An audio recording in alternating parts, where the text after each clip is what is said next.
大家好，我是辛迪。今天我们来分享花生梅豆鸡脚汤。我们广东人非常喜欢煲这个汤喝，做法简单，味道醇香可口，很滋润，而且这汤有营养，可以养颜、健脾祛湿。我们来看看怎么样做吧。材料的分量我会在视频的详细说明里面列出。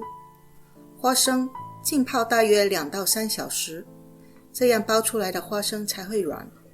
梅豆也要浸泡20分钟。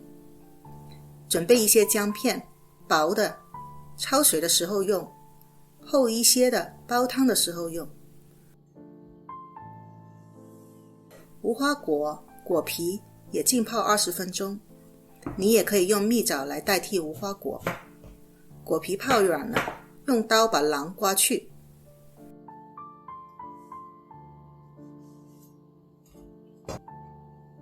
鸡脚和瘦肉清洗干净，用剪刀剪去鸡脚的指甲。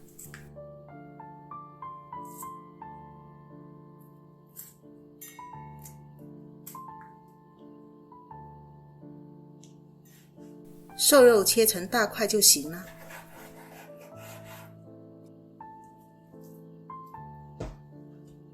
加上姜片，准备焯水。锅里放进冷水，把姜片、鸡脚、瘦肉都倒进去，大火烧开之后，把鸡脚和瘦肉捞出来，用水冲洗干净表面的泡沫和杂质。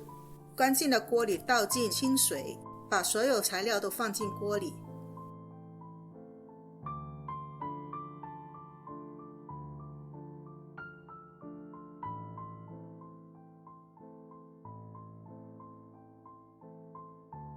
大火烧开，然后转小火，让它慢慢的煮大约1个半小时。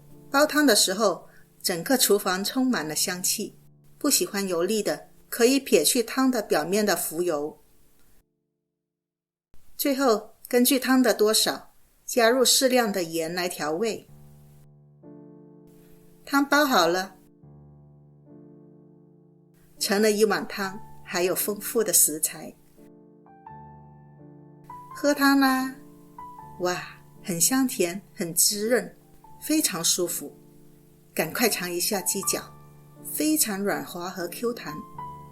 花生和梅豆煲得好软了，好绵好香呀，口感一级棒。花生梅豆鸡脚汤，简单营养，好喝又好吃，记得要尝试一下呀。我是辛迪，如果你喜欢我的视频，请点赞和订阅。谢谢你的支持，我们下次再见。